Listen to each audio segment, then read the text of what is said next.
As Kenya Bureau of Standards, we never received any request from the procuring entity to confirm or to work on behalf of the accounting officer to confirm the quality of the goods being delivered to their stores. Sasa MD, tuende pole pole. Kwa hivyo, venye unasema ni kwamba katika sakata nzima ya ununuzi ya mbolea ya ruzuku, substance fertilizer, yote ambayo sasa iko katika halmashauri ya nafaka NCPB, nyinyi hakuna mahali mlihusishwa kujua hiyo mbolea ilikuwa sawa ama ilikuwa gushi?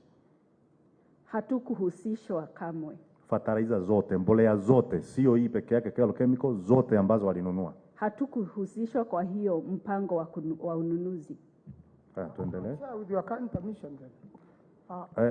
Tunasema mpango wa kuangalia ubora wa bidhaa, certifying the quality of fertilizer. Mlihusishwa ama hamkuhusishwa kamwe?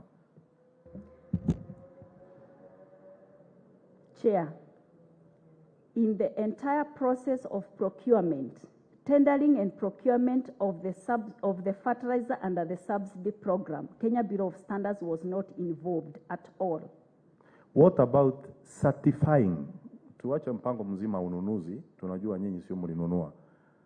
Walimuhusisha katika kuhakikisha kwamba bidhaa zilizoenda kwa wakulima zilikuwa sawa ama hawakumuhusisha? Nasema hivyo kwa sababu wakati unanunua bidhaa kuna mambo maalum lazima unafaa kufuatilia.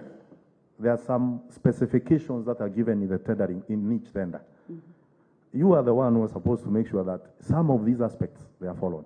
Zimefuatiliwa vilivyo. Kufanya hivyo lazima ungehusishwa. Tunanunua hii mbolea kama ni chemicals. Kwa hivyo tungetaka hii fertilizer iwe kulingana na venye tumesema inafaa kuwa ABCD. Mlihusishwa kuhakikisha kwamba iko sawa kabla mbolea injaenda kwa wakulima? Hatukuhusishwa kamwe.